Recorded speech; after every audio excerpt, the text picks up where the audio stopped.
Assalamualaikum warahmatullahi wabarakatuh. Hai teman-teman, hari ini kita akan membahas soal uji kompetensi 4 KPI. Nah, kita akan membahas yang nomor 1 terlebih dahulu. Yang pertama, seorang siswa melakukan pengukuran panjang dua benda dengan alat ukur seperti pada gambar berikut. Jadi, di sini ada dua buah gambar. Gambar yang pertama adalah pengukuran panjang paku menggunakan jangka sorong. Pengukuran yang kedua yaitu pengukuran pensil menggunakan penggaris atau biasa disimbolkan SU dan SN. Kita lihat dulu SU-nya. SU adalah skala utama, di mana skala utama adalah patokannya adalah angka 0 ini. Angka 0 ini berada setelah 1, maka skala utamanya adalah 1,1 cm. Skala nonius itu adalah garis yang berhimpit antara SU dan SN. Maka kita cari garis yang lurus antara skala utama dan skala nonius. Kalau kita lihat, maka yang lurus adalah angka 7. Maka SN-nya adalah 7 dikalikan TK. Apa itu TK? TK itu adalah taraf ketelitian. Pada jangka sorong, taraf ketelitiannya adalah 0,01. Sehingga SN-nya adalah 0,07 cm. Maka panjang paku skala utama ditambah skala nonius. Skala utamanya adalah 1,1 ditambah skala noniusnya 0,07. Kalau ditambahkan jadi 1,17 cm. Ini adalah skala pada paku. Yang kedua yaitu pensil diukur menggunakan penggaris. Karena ini tidak dimulai dari angka 0, maka menghitungnya adalah angka akhir, yaitu 5, dikurangi angka awalnya yaitu 2, maka adalah 3 cm. Jadi, panjang paku adalah 1,17 cm dan panjang pensilnya adalah 3 cm. Materi tentang perubahan zat, di mana ini adalah perubahan fisika dan perubahan kimia. Perhatikan gambar berikut. Pertanyaannya adalah, dari gambar tersebut yang merupakan contoh perubahan fisika adalah nomor, kalau kita lihat lagi, perubahan fisika itu ialah perubahan tanpa ada zat baru. Jadi tidak timbul zat baru. Nah, kita analisis satu-satu. Yang pertama, gambar gunung es meleleh. Maka ini adalah termasuk perubahan fisika. Karena hanya berubah wujudnya dari padat ke cair. Yang kedua adalah kedelai diolah menjadi tempe. Ini adalah perubahan kimia. Kenapa kok bisa kimia? Pada pengolahan tempe, ini adalah kedelai ditambahkan dengan bakteri Saccharomyces cerevisiae sehingga jadilah tempe. Tempe merupakan perubahan kimia. Yang ketiga, kayu diolah menjadi kursi dan almari. Ini adalah perubahan fisika. Kenapa fisika? Kursi dan almari itu hanya berubah bentuknya saja, maka disebut perubahan fisika. Yang keempat, kertas dibakar adalah perubahan kimia. Karena ada zat baru. Apa zat baru itu adalah abu atau arang atau karbon. Yang terakhir adalah 5, rawon.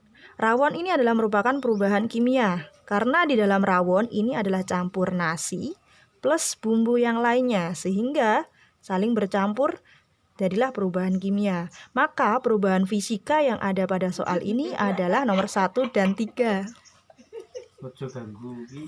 Keempat, ini adalah materi tentang koefisien muai panjang atau pemuaian pada benda logam. Jihan memiliki setrika yang pengatur suhunya tidak bisa berfungsi dengan baik. Ternyata termostatnya rusak. Jika Jihan ingin mengganti termostat tersebut dengan pilihan logam untuk bimetal pada termostat sesuai dengan tabel berikut. Jadi di sini adalah 3 pilihan logam yang akan digunakan Jihan. Yang pertama, logam A mempunyai koefisien sekian, atau bisa dibuat bilangan berpangkat 17 kali 10 pangkat min 6. Yang kedua, logam B atau 12 kali 10 pangkat min 6. Yang ketiga, logam C, 11 kali 10 pangkat min 6. Di antara ketiga ini semuanya menggunakan bilangan berpangkat yang sama, 10 pangkat min 6. Jadi, kita lihat yang paling di antara ketiga ini yang paling koefisiennya paling besar adalah yang logam A, yaitu warna biru. Ini adalah besar, kemudian sedang, dan yang ketiga yang paling kecil. Jadi kalau diurutkan, koefisien terbesar ke kecil adalah A, B, dan C. Nah, pada permasalahan pemuaian pada logam yang punya koefisien paling kecil itu akan lebih bertambah panjangnya lebih sedikit. Atau kalau digambarkan seperti ini. Misalkan ini adalah logam X dan logam Y. Maka logam X ini adalah koefisiennya yang kecil. Dan logam Y adalah koefisiennya yang besar.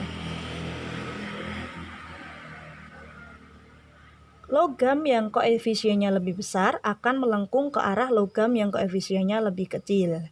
Kita analisis dulu. Di sini ada 4 buah bimetal, 1, 2, 3, 4. Di antara ketiga logam ini, logam yang paling koefisiennya paling besar adalah logam A atau warna biru. Maka biru ini akan selalu ada di luar. Kita cari di antara 1, 2, 3, 4, yang logam birunya di luar adalah yang logam nomor 1. Nomor 1 ini adalah logam A, kemudian yang kedua adalah logam B. Di antara A dan B, koefisiennya yang lebih besar adalah yang A. Maka yang A ini yang berada di luar. Berarti termostat yang harus logam pada termostat yang harus dipilih Jihan adalah yang nomor 1. Yang kita akan bahas soal selanjutnya yaitu nomor 10. Perhatikan gambar apel berikut. Kelompok gaya yang bekerja pada apel yang diam di atas meja tersebut yang benar adalah, jadi kalau misalkan ada sebuah benda yang diletakkan diam di suatu tempat, dia akan punya 2 gaya. Yang pertama adalah gaya W atau gaya berat yang selalu mengarah ke pusat gravitasi bumi. Yang kedua adalah gaya N atau gaya normal. Gaya normal ini dia selalu tegak lurus dengan garis datarnya atau berlawanan dengan gaya berat. Jadi, gaya yang bekerja pada apel yang diam adalah gaya normal dan gaya berat. Maka pilihan yang tepat adalah yang B.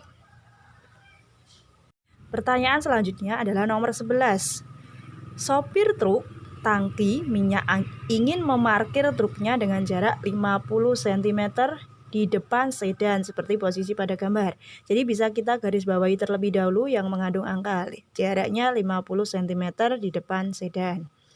Jika jarak truk dan sedan sebelum diparkir adalah 5 cm, maka usaha yang dilakukan truk setelah bergerak dengan gaya 750 Newton adalah, jadi diminta adalah usahanya. Nah, dari pertanyaan ini kita dapat memperoleh jaraknya dan gayanya. Maka yang diketahui adalah gayanya F adalah 750 Newton. Sedangkan perpindahan atau delta S itu adalah jarak akhir dikurangi jarak awal. Di sini jaraknya adalah 5 meter, namun dia pengen jadi 50 cm.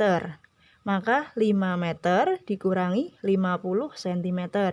Karena satuannya belum sama, maka kita konversi dulu. 5 meter jadi 500 cm. Min 50 cm. Sehingga 450 cm. Atau kalau dibuat satuan meter 4,5 meter. Yang ditanyakan adalah usaha atau W. Maka W itu sama dengan F kalikan delta S. F-nya adalah 750 dikalikan 4,5. Ini ada satu angka di belakang koma dan ada puluhan, maka kita bisa coret sehingga jadi 75 dikalikan 45 sama dengan 3.375 Newton. Jadi usaha yang dilakukan truk adalah 3.375 Joule. Jadi jawabannya yang C. Kita beralih ke soal selanjutnya, yaitu soal nomor 18 tentang energi listrik. Nah, gini soalnya. Di dalam sebuah rumah terdapat 6 lampu berukuran 10 watt 220 volt. Dinyalakan 8 jam per hari. Satu TV berukuran 150 watt 220 volt. Dinyalakan rata-rata 6 jam per hari. Dan satu lemari es berukuran 200 watt 220 volt dinyalakan terus-menerus. Ini berarti sama dengan 24 jam. Dan satu setrika 350 watt 220 volt listrik digunakan 1 jam per hari. Jika biaya energi listrik yang harus dibayar selama 1 bulan atau 30 hari, jika biaya per kWh-nya adalah Rp500, maka kita analisis dulu. Peralatan listriknya ada 6 buah lampu. 6 lampu dikalikan dengan wattnya 10 watt dikalikan dengan waktunya 8 jam. Maka 480. Yang kedua, TV 1 dikalikan 150 dikalikan 6 sama dengan 900. Yang ketiga, satu lemari es berukuran 200 dinyalakan terus-menerus, maka adalah 24 jam. Sehingga 4.800 dan satu setrika dinyalakan selama 1 jam.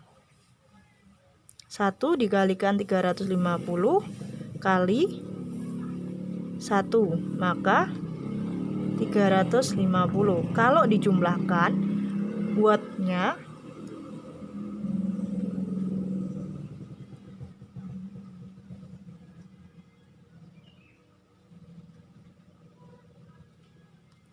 (6.530 Wh watt hours. Sedangkan yang di sini diminta adalah kWh, maka dijadikan dulu kWh. Sama dengan 6.530 per 1000. Sehingga kWh-nya adalah 6,53 kWh. Karena yang diminta di sini adalah 30 hari, maka 6,53 dikalikan 30 hari. Sehingga 1959 kWh. Ini sudah dalam waktu 1 bulan. Nah, sedangkan biaya per kWh-nya adalah 500, maka biaya yang harus dikeluarkan adalah 19,59. Ini adalah masih kWh. Ini 2 angka di belakang koma. Maka 19,5,9 dikalikan Rp500. Sehingga biaya yang harus dikeluarkan yaitu Rp97.950. Maka jawabannya adalah yang D. Oke, yang selanjutnya kita bahas yang nomor 21. Ini adalah materi tentang fenomena biotik. Jadi yang diminta adalah fenomena biotik, yaitu adalah yang biotik, berarti yang hidup. Pada hari Sabtu, Purnomo membantu ayahnya pergi ke sawah. Di sana, dia mengamati beberapa keadaan, antara lain yang pertama, tanaman padi berdaun hijau dan tumbuh dengan subur. Berarti ini adalah pernyataan yang biotik karena mengandung makhluk hidup berupa tanaman padi. Yang kedua, matahari menyinari tanaman padi dengan terik. Kata kuncinya bukan padinya, namun adalah matahari. Matahari ini adalah merupakan abiotik atau makhluk tak hidup. Yang ketiga, air mengalir dengan deras ke area sawah. Kata kuncinya adalah air yang mengalir. Berarti dia termasuk abiotik. Yang keempat, cacing tanah tampak berbeda di antara bongkahan tanah. Yang kata kuncinya adalah cacing tanah, berarti dia termasuk komponen biotik. Di antara keempat ini yang merupakan fenomena biotik adalah yang 1 dan 4, maka jawabannya yang B. Selanjutnya kita akan bahas nomor 26. Nomor 26 ini yang adalah materi tentang klasifikasi makhluk hidup, tentang kunci determinasi. Nah, kunci determinasi yang diminta adalah dari sebuah kalajengking, hewan kalajengking. Kita lihat. 1A tidak bertulang belakang, titik. 2. 1B bertulang belakang, titik. 3. Angka 2 dan angka 3 ini merupakan kata kuncinya. Jadi nanti kalau misalkan kita pilih 1A, itu langsung mengarah ke nomor 2. Namun kalau kita milih yang 1B, mengarahnya langsung nomor 3. Kalajengking itu merupakan hewan yang tidak bertulang belakang, jadi 1A. Maka selanjutnya yang kita pilih adalah yang 2, berarti 1A. Yang 2, A, tubuhnya lunak, kaki tidak berbuku-buku, titik, siput. Berarti kalajengking bukan dalam kelompok siput, maka yang kita pilih adalah yang 2B. Di mana 2B itu adalah tubuh tidak lunak dan berbuku-buku, titik, 4. Maka kita pilih langsung nomor 4. Kita lewati nomor 3 karena tidak ada pilihan 3 di sini. Nomor 4. 4A memiliki alat sengat atau kalajengking. 4B tidak memiliki alat sengat titik kepiting. Maka pilihannya adalah 4A atau kalajengking. Maka kunci determinasi untuk kalajengking adalah 1A, 2B, 4A. Berarti pilihannya yang A. Selanjutnya kita akan bahas nomor 28. 28 yaitu tentang sistem atau mekanisme pencernaan makanan. Di sini disajikan sebuah data tentang praktikum atau percobaan tentang kandungan zat makanan. Dalam kegiatan praktikum di sekolah, Aldo melakukan pengujian kandungan protein terhadap beberapa jenis makanan. Diperoleh data berikut. Jadi di sini ada 4 buah bahan makanan E, F, G, H, di mana warna awalnya adalah kuning, putih, dan kuning. Namun setelah ditetesi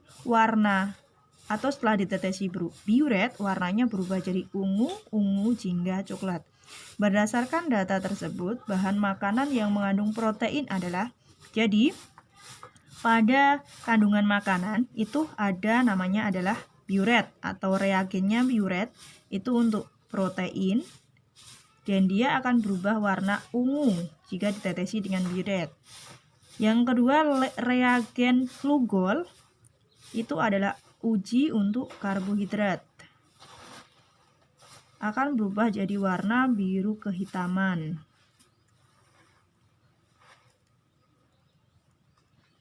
Dan yang ketiga adalah Benedict. Ini untuk uji glukosa. Maka akan ada endapan merah bata. Selanjutnya kita akan bahas nomor 28, yaitu tentang pencernaan makanan.